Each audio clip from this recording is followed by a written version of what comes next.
ଆମ ମୂଷା ପଳେଇଲେ ଯୋଉମାନେ ଯାହା ଖାଇବା କଥା ଖାଇକି ପଳେଇଲେ ବର୍ତ୍ତମାନ ତାଙ୍କର ଫସଲ ଚାଲିଛି ନା ହେଲା ତେଣୁ ସେ ତଳିପାରେ ଅନ୍ୟ ଫସଲକୁ ଗଲେଣି ଆମର ନାହାନ୍ତି ମୂଷା ଜିନିଷ ସବୁର ଦରଦାମ ଯୋଉ ରେଟ୍ରେ ବଢିଛି ତାର ପ୍ରତିବାଦରେ କାଲି ଗୋଟେ ବିରାଟ ବିକ୍ଷୋଭ ବିଜୁ ଜନତା ଦଳ କରିବା ପାଇଁ ଯାଉଛି ମାନ୍ୟବର ସଭାପତିଙ୍କ ନିର୍ଦ୍ଦେଶ କ୍ରମେ ପାଖାପାଖି 40,000 ରୁ 45,000 ଲୋକ ସମାଗମ ହେବେ କାଲି ସତ୍ୟପ୍ରଭୂତ ଭାବେ ସାରା ରାଜ୍ୟରୁ ଲୋକ କାଲି ଆସୁଛନ୍ତି ଆମେ ଯାହା ଖବର ପାଉଛୁ ତେଣୁ ତାକୁ ବିରୋଧ କରିକି ଆମେ କାଲି ଗୋଟେ ପ୍ରତିବାଦ କରୁଛୁ ହେଲା କଥା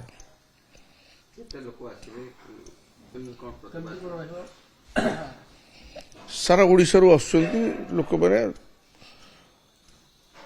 ଆଜି ସୁଦ୍ଧା ବି ଅନେକ ଲୋକ ଆସି ପହଞ୍ଚିବେ ଦୂର ଦୂରାନ୍ତ ଯୋଉମାନେ ଆସୁଛନ୍ତି କାଲି ମଧ୍ୟ ଆମେ ପ୍ରତ୍ୟେକ ନିଜ ନିର୍ବାଚନ ମଣ୍ଡଳୀ ଲୋକ ଆଣୁଛୁ ସେମାନେ ମଧ୍ୟ ଆସୁଛନ୍ତି କାଲି ତେଣୁ ଯେହେତୁ ବିଜୁ ଜନତା ଦଳ ପ୍ରଥମ ଥର ଆରମ୍ଭ କରୁଛି ଏଥର ଏଇ ପ୍ରତିବାଦ ଆମେ ଲଗାତାର କରିବୁ ବୋଲି ମାନ୍ୟବର ମୁଖ୍ୟମନ୍ତ୍ରୀ ମାନ୍ୟବର ସଭାପତିଙ୍କ ନିର୍ଦ୍ଦେଶ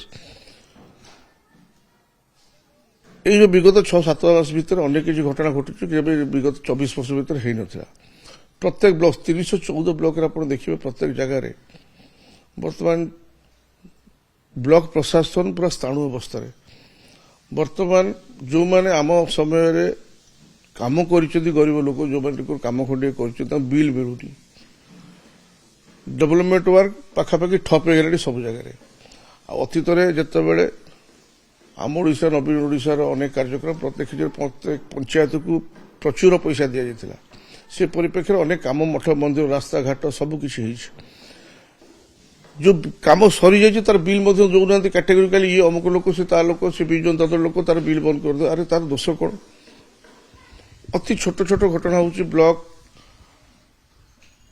ପ୍ରଶାସନକୁ ବାରମ୍ବାର କୁହାଯାଉଛି ଯେ ଲୋକମାନଙ୍କ ଯୋଉମାନେ କାମ କରୁଛନ୍ତି ତାଙ୍କୁ ବିଲ୍ କରିଦିଅ ତାଙ୍କ ଜାଣି ଶୁଣି ସେମାନଙ୍କ ବିଲ୍ ବନ୍ଦ କରାଯାଉଛି ପ୍ରତ୍ୟେକ ଜାଗାରେ ଆପଣ ଦେଖିବେ ଯୋଉଟା ଆମେ କେବେ ବି କରିନଥିଲୁ ଆମ ସମୟରେ ବି ଅନ୍ୟ ଦଳ ଲୋକ କାମ କରିଛନ୍ତି ତାଙ୍କୁ ଦିଆଯାଏ କାମ କିଛି ଭାବିବା ନାହିଁ ଯୋଉ ପଞ୍ଚାୟତରେ କଂଗ୍ରେସ ସରପଞ୍ଚ ଅଛି ଆମେ ସମ୍ପୂର୍ଣ୍ଣ ସହଯୋଗ ମଧ୍ୟ କରିଛୁ କିନ୍ତୁ ଏଭଳିଆ କେବେ କରିନଥିଲୁ କାହାର ପଇସା ଅଟକେଇବା ବିଲ୍ ବନ୍ଦ କରିବା କାମ କ୍ୟାନସେଲ ଅର୍ଡର କ୍ୟାନସେଲ କରିବା ଏସବୁ ଜିନିଷ ଆମେ କେବେ କରିନଥିଲୁ ଏବେ ହଉନି ଅନେକ କାମର ୱାର୍କ ଅର୍ଡରକୁ ଏବେ ବଦଳେଇ ଦିଆଯାଉଛି ତ ଯେ ପଇସା ଇନଭେଷ୍ଟ କରିସାରିଲାଣି ବ୍ଲକ ପ୍ରଶାସନ ଜେଇନାରେ ୱାର୍କ ଅର୍ଡର ଅଛି ତ ସେ ଜାଗାରେ ଜଣେ କାମ କରୁଛି କିନ୍ତୁ ବିଲ୍ ମିଳିଲା ବେଳକୁ ବର୍ତ୍ତମାନ ଆଉ ଅନ୍ୟ ଜଣେ ଆସି ପଇସା ନେଇଗଲାଣି ଏଭଳିଆ ମଧ୍ୟ ଘଟଣା ଆସୁଛି ଆମେ କଲେକ୍ଟର ମଧ୍ୟ ଜଣେଇଲୁଣି ବ୍ଲକକୁ ଜଣେଇଛୁ କଲେକ୍ଟର ପ୍ରତିବାଦ କରୁଛୁ କିଛି ଫଳ ପାଉନୁ ଏ ହେଲା କଥା ତେଣୁ ଅନେକ କିଛି ଘଟଣା ଘଟି ଚାଲିଛି ଆ ଭିତରେ ଆସନ୍ତାକାଲି ନବୀନ ବାବୁ ଯିବେ କୋଉଠି ନବୀନ ବାବୁ ଯିବେ କି ହଁ ହଁ ସଭାପତିଙ୍କ ଯୋଉ ନେତୃତ୍ୱରେ ସବୁକିଛି ଘଟଣା ଘଟୁଛି ନା ହେଲା କଥା ଗତକାଲି ଆପଣଙ୍କ ସହିତ କିଛି ଯୁବ ଚେହେରା ପୂର୍ବତନ ବିଧାୟକ ମାନଙ୍କୁ ନବୀନ କରାହେଇଥିଲା କଣ ସବୁ ଆଲୋଚନା ହେଇଥିଲା ବର୍ତ୍ତମାନ ସାଂଗଠନିକ ନିର୍ବାଚନ ଚାଲିଛି ନା ନା ଆପଣ ମାନେ ଯୋଉଟା ଭାବୁଛନ୍ତି ସେମିତି କିଛି ନାହିଁ ଆମେ ମାନେ ଯେହେତୁ ପୂର୍ବତନ ପ୍ରଧାନମନ୍ତ୍ରୀ ମନମୋହନ ସିଂଙ୍କ ଦେହାନ୍ତ ହେଇଯାଇଥିଲା ସେଥିପାଇଁ ମାନେ ସଭାପତି ପାଳନ କରୁନଥିଲେ ନୂଆବର୍ଷ ଆମମାନେ ମଧ୍ୟ ଅପେକ୍ଷା କରୁଥିଲୁ ଗତକାଲି ସୁଯୋଗ ମିଳିଥିଲା ଆମେ ଯାଇଥିଲୁ ଶୁଭେଚ୍ଛା ଦେବା ପାଇଁ ନବବର୍ଷର ଏବଂ ମାନ୍ୟବର ସଭାପତି ମଧ୍ୟ ଆମକୁ ୱିଶ୍ କଲେ ହେଲା କଥା ଅନେକ କିଛି ଆଲୋଚନା ହେଇନି ଚର୍ଚ୍ଚା ହେଉଛି ଯେ କଟକରେ ଯୋଉ ବୈଠକ ଥିଲା ଦେବୀ ମିଶ୍ରଙ୍କ ବୈଠକରେ ଯୁବ ନେତୃତ୍ୱ ମାନେ ଉପସ୍ଥିତ ରହିଲେ ନାହିଁ ଗତକାଲି ମଧ୍ୟ କୁହାଯାଉଛି ଯେ ଯୋଉମାନଙ୍କୁ ବର୍ତ୍ତମାନ ନେଇକି ଦଳ ଚାଲିଛି ସେମାନଙ୍କ କୋଉଠି କୋଉଠି ବିରୋଧ କରୁଛନ୍ତି ନା ନା ସେମିତି କିଛି ନାହିଁ କାଲି ସକାଳେ ମଧ୍ୟ ପରଦିନ ସକାଳେ ବୈଠକରେ ମୁଁ ଆଟେଣ୍ଡ କରିକି ମଧ୍ୟ ଯାଇଥିଲି ସମସ୍ତେ ଆଟେଣ୍ଡ କରୁଛନ୍ତି ସମସ୍ତେ ଆସୁଛନ୍ତି ନିଜ ନିର୍ବାଚନ କେମିତି କ'ଣ କରିବେ ସେମିତି କିଛି ତ ନାହିଁ ଏଇଟା ଭୁଲ କଥା ତେଣୁ ସମସ୍ତେ ଯେତିକି ଯୁବ ଚେହେରା ଅଛନ୍ତି ଯୁବ ନେତୃତ୍ୱ ସମସ୍ତେ ବର୍ତ୍ତମାନ କାୟ ମନୋବାକ୍ୟରେ ନିଜର କେମିତି 6 ତାରିଖଟାକୁ ସଫଳ କରିବେ ସମସ୍ତେ ଲାଗିଛନ୍ତି ଦଳ ଭିତରେ କିଛି ଫାଟ ନାହିଁ ଦଳ ଭିତରେ ଫାଟ ଆସିବ କାହିଁକି ଆଉ ବାକି ଦେବୀ ମିଶ୍ର ସିନିୟର ଲିଡର ତେଣୁ ତାଙ୍କର ସେ ବି ଯାହା ଦିଗ୍ଦର୍ଶନ ଦେଉଛନ୍ତି ସେ ଅନୁସାରେ ସବୁ ଚାଲିଛି ଦେଖିବାକୁ ମିଳୁଛି ଯେ ବିଜେପି ବର୍ତ୍ତମାନ ତାଙ୍କ ମଣ୍ଡଳ ସଭାପତି 3545 ଏବଂ ଜିଲ୍ଲା ସଭାପତି ମଧ୍ୟ 45 ଯୁବ ନେତୃତ୍ୱକୁ ଗୋଟେ ଗୁରୁତ୍ୱ ଦଉଛି ଯୁବ ନେତୃତ୍ୱ ଉପରେ ସଂଗଠନ ଭାର ଦଉଛି ତ ସେମିତି କିଛି ବିଜେଡିରେ ହେଲେ ଯଦି ବିଜେଡି ଯଦି ଯୁବ ନେତୃତ୍ୱକୁ ଗୁରୁତ୍ୱ ଦିଅନ୍ତା ତାହେଲେ ଆଗକୁ ଆସୁ ନା ନା ବିଜେଡି ସବୁବେଳେ ଯୁବ ନେତୃତ୍ୱକୁ ଗୁରୁତ୍ୱ ଦେଇ ଆସିଛି ଏବେ ମଧ୍ୟ ଦେଉଛି ସେମିତି କିଛି ଭାବିବାର ନାହିଁ ଆଉ ଯୋଉମାନେ ସିନିୟର ଅଛନ୍ତି ତାକେ ସେ ଦଳ ପରିଚାଳନା କରିବେନି ତେଣୁ ସେଠି ଆପଣମାନଙ୍କ ମନକୁ କହି ଆସୁଛି ଯେ ଯୁବ ନେତୃତ୍ୱକୁ ଗୁରୁତ୍ୱ ଦିଆଯାଉନି ବୋଲି ସମସ୍ତଙ୍କୁ ଗୁରୁତ୍ୱ ଦିଆଯାଉଛି ସମସ୍ତେ ଯାହା ଯାହା ନିର୍ଦ୍ଦେଶ ଆସୁଛି ସେ ଅନୁସାରେ କାର୍ଯ୍ୟ କରୁଛନ୍ତି ସମସ୍ତେ କାନ୍ଧକୁ କାନ୍ଧ ମିଳି ଦଳ ପାଇଁ ଲାଗିଛନ୍ତି ଯୋଉ ବର୍ତ୍ତମାନ ରାଜ୍ୟସ୍ତରୀୟ କମିଟି ମଧ୍ୟ ଗଠନ ହେଇପାରୁନି, ପାଖାପାଖି 5 ମାସ ହେଇଗଲାଣି, ଯୋଉମାନଙ୍କୁ ବିଭିନ୍ନ କମିଟି ଜରିଆରେ କାର୍ଯ୍ୟକ୍ରମ କରାଯାଉଛି ସେଭଳି ଠିକ ଢଙ୍ଗରେ ଚାଲୁଛି? ଅପେକ୍ଷା କରୁ ସବୁ ଠିକ ଢଙ୍ଗରେ ଚାଲିଛି, ଧୀରେ ଧୀରେ ହବ। ଆମେ ଅପେକ୍ଷା କରୁଛୁ, ଫେବୃଆରୀ ସୁଦ୍ଧା ସବୁ କରିବେ ବୋଲି କୁହାଯାଇଥିଲା ଏବଂ ସାଂଗଠନିକ ପ୍ରକ୍ରିୟା ଯୋଗୁଁ ସେ ଧୀରେ ଧୀରେ ମାନ୍ୟବର ସଭାପତିଙ୍କ ନିର୍ଦ୍ଦେଶ ଧୀରେ ଧୀରେ ଚାଲିବ। ଆଉ ଅଳ୍ପ ଦିନ ଭିତରେ ସବୁ ଡିକ୍ଲେୟାର ହେଇଯିବ ମଧ୍ୟ। ଆଉ ଆପଣଙ୍କ ସହିତ କିଛି ଯୁବ ନେତୃତ୍ୱ ମଧ୍ୟ ମଝିରେ ମଝିରେ ଏକାଠି ବସୁଛନ୍ତି, ତ ତାକୁ ନେଇ ଗୋଟେ ଗୁଡ଼ାଏ ଚର୍ଚ୍ଚା ଆଲୋଚନା ହେଉଛି। ନୂଆ ନୂଆ ଚେହେରା ମଧ୍ୟ ମିଶିବାକୁ ଲାଗିଲେଣି ଆପଣଙ୍କ ସଙ୍ଗେ। ନା ଦେଖନ୍ତୁ, ଆମେ ଭୋଜି ଭାତ କରି କଣ କରିପାରିବୁ? ଯେତେବେଳେ ନିର୍ବାଚନ ପରାଜୟ ବରଣ କଲୁ, ତେଣୁ ଆଉ ତ କିଛି ନାହିଁ। ତେଣୁ ମଝିରେ ମଝିରେ ନିଜ ଖୁସି ପାଇଁ ଟିକେ ଏକାଠି ବସିବା କଥା।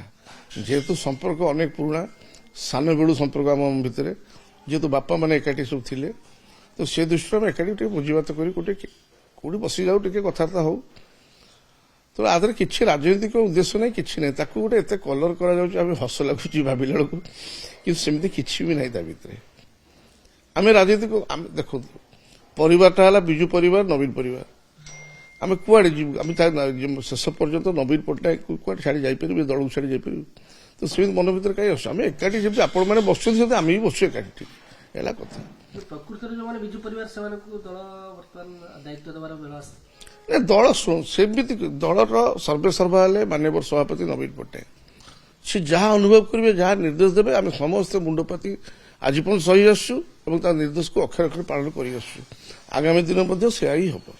ତେଣୁ ଆମେ ମନ ଭିତରେ କେବେ କୌଣସି ଦିନ ନା ଆସିଥିଲା ନା ଆସିବ ପ୍ରଶ୍ନ ବୋଲି ଗୋଟେ ଜିନିଷ, ଯାହା ନିର୍ଦ୍ଦେଶ ଆସିବ ସେ କାର୍ଯ୍ୟକାରୀ କରିବା ଦାୟିତ୍ୱ ଆମର। ତେଣୁ ଆ ଦେହରେ ଦ୍ୱିତୀୟ ପ୍ରଶ୍ନ ହିଁ ଉଠୁନି। ତେଣୁ କାହାକୁ ଦାୟିତ୍ୱ ଦିଆଯିବ, କଣ ହବ, ଦଳ କେମିତି ଚାଲିବ, ସେ ମାନ୍ୟବର ସଭାପତି ଏବଂ ସିନିୟର ଲିଡର ମାନେ କରିବେ। ଆମକୁ ଯେତେବେଳେ ଯାହା ଦାୟିତ୍ୱ ଦିଆଯାଇଛି ଆମେ ମୁଣ୍ଡପାତି ତାକୁ କେମିତି ସଫଳ କରିବୁ ତାକୁ ଲାଗିଛୁ।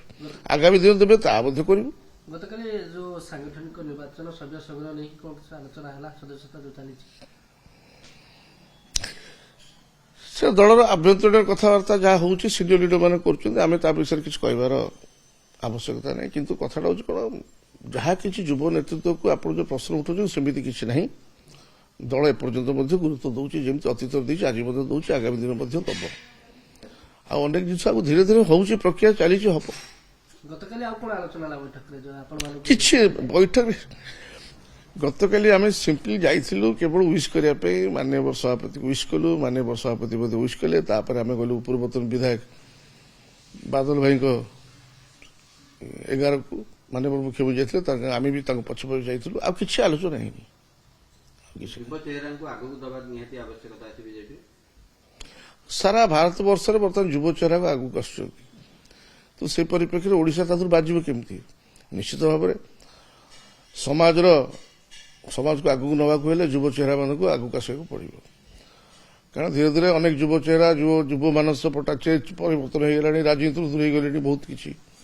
କିନ୍ତୁ ଯୁବ ଚେହେରା ଯୋଉମାନେ ଆଜିକାଲି, ସେମାନେ ନିହାତି ଆଗକୁ ଆସିବା ଉଚିତ ଏବଂ ରାଜନୀତି ଗୋଟେ ଏମିତି ଜିନିଷ, ଲୋକଙ୍କୁ ସେବା କରିବା ଉଚିତ ଏଇ ମାଧ୍ୟମରେ। ତେଣୁ ଆଗାମୀ ଦିନ ମଧ୍ୟ ଆମ ଅନେକ ଯୁବ ଚେହେରା ମଧ୍ୟ ଦଳ ପଟରୁ ଆସିବେ। ବିଜେପି ବହୁତ ବରିଷ୍ଠ ଲୋକମାନଙ୍କୁ ଦାୟିତ୍ୱ ଦେଇଛନ୍ତି, ଯୋଉଥିପାଇଁ କି ଯୁବକମାନେ ଅଣଦେଖା କରୁଛନ୍ତି। କିପରି ଦେଖୁଛନ୍ତି? ନାଇଁ, ଆପଣ ଦାୟିତ୍ୱ କିଏ ନିଏ? ଦାୟିତ୍ୱ ଯିଏ ନେବ ଯାହାର ଅଭିଜ୍ଞତା ଥିବ, ଯୋଉ ଅଭିଜ୍ଞତା ସମ୍ପନ୍ନ ନେତା ତାଙ୍କୁ ଦାୟିତ୍ୱ ଦିଆଯାଏ। ସେମାନେ ଯୁବମାନଙ୍କୁ କାର୍ଯ୍ୟକାରୀ କରିବା ପାଇଁ ତାଙ୍କୁ ନିର୍ଦ୍ଦେଶ ଦିଅନ୍ତି, ହେଲା କଥା। ତେଣୁ ସେହି ପରିପ୍ରେକ୍ଷୀରେ ବିଜୁ ଜନତା ଦଳ ମଧ୍ୟ ଅଭିଜ୍ଞ ନେତାମାନେ ଯୋଉମାନେ ଅଛନ୍ତି ତାଙ୍କୁ ଦାୟିତ୍ୱ ଦିଆଯାଇଛି। ସେମାନେ ଯୁବମାନଙ୍କୁ ଯାହା ନିର୍ଦ୍ଦେଶ ଦେଉଛନ୍ତି ଯୁବମାନେ ତା କରୁଛନ୍ତି। ଅଭିଜ୍ଞ ନେତା ଦାୟିତ୍ୱ ଦେଇଛନ୍ତି ବୋଲି ତ ବିଜେଡି ପରାଜୟ ବରଣ କଲା 2024। ନା ବିଜେଡି ପରାଜୟ, ଆମେ ବର୍ତ୍ତମାନ କଥା ହଉଛେ କଣ, ଯୁବ ଚେହେରା ଏବଂ ବରିଷ୍ଠ ମାନଙ୍କ କଥା ହେଲେ। ତେଣୁ ବର୍ତ୍ତମାନ ଯାହା ସାଂଗଠନିକ ପ୍ରକ୍ରିୟା ଚାଲିଛି, ନିର୍ବାଚନ ପରର କଥା ମୁଁ କହୁଛି, ଯୋଉମାନେ ଅଭିଜ୍ଞତା ସମ୍ପନ୍ନ ନେତା ଅଛନ୍ତି ଦଳରେ, ସେମାନେ ଯାହା ନିର୍ଦ୍ଦେଶ ଦେଉଛନ୍ତି ଯୁବ ନେତୃତ୍ୱମାନେ ସେକୁ କାର୍ଯ୍ୟକାରୀ କରୁଛନ୍ତି, ହେଲା କଥା। ନିର୍ବାଚନରେ ପରାଜୟ ବରଣ ସେ ବାବଦରେ ଚର୍ଚ୍ଚା କିଛି ନାହିଁ। ସେ ବାବଦରେ ମୁଁ କିଛି କହିବା ଉଚିତ ଅନୁଚିତ ହବ, କାରଣ ମୋର ଏଇନା ସେ ବାବଦରେ କିଛି ଚର୍ଚ୍ଚା କରିବା କଥା ନାହିଁ।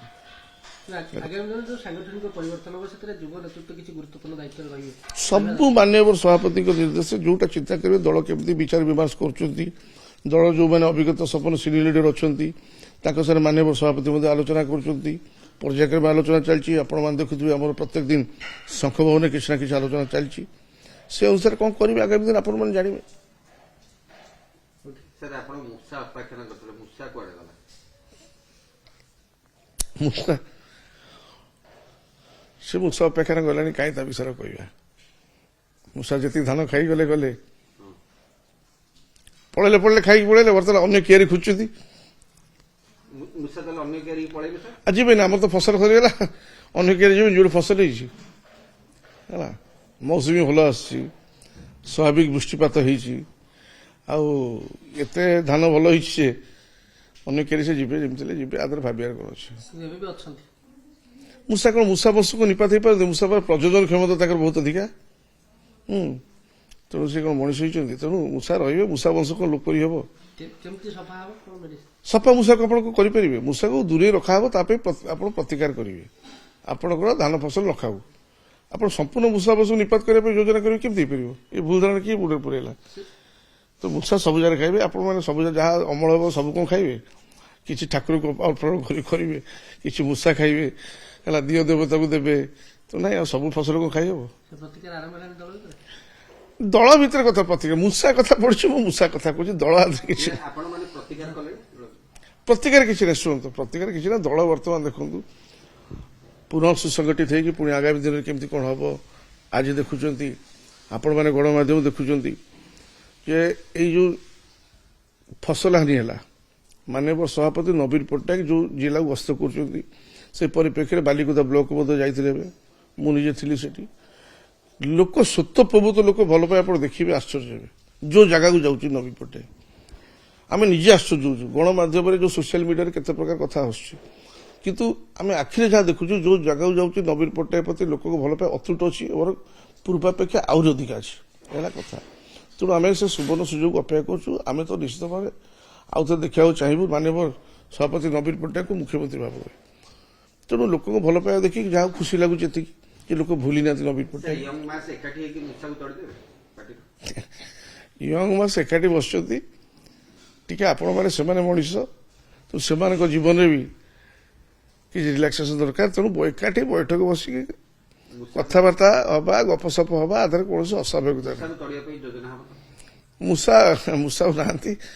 ମୂଷା ଅନ୍ୟ କିଆରିକି ପଳେଇଛନ୍ତି। ଆମ ଦଳରେ ମୂଷା ନାହାନ୍ତି। ସିଏ ନା ଅନ୍ୟ ଦଳକୁ ଅନ୍ୟ କିଆରିକି ପଳେଇଛନ୍ତି ହେଲା। ଆପଣଙ୍କ ପାଖରେ ରହିକି ଅନ୍ୟର କାମ କରୁଛନ୍ତି ସାର୍? ଆମ ପାଖରେ ନାହାନ୍ତି ମୂଷା। ଆମ ମୂଷା ପଳେଇଲେ, ଯୋଉମାନେ ଯାହା ଖାଇବା କଥା ଖାଇକି ପଳେଇଲେ। ବର୍ତ୍ତମାନ ତାଙ୍କର ଫସଲ ଚାଲିଛି ନା ହେଲା। ତେଣୁ ସେ ତଡ଼ିପାରେ ଅନ୍ୟ ଫସଲକୁ ଗଲେଣି। ଆମର ନାହାନ୍ତି ମୂଷା।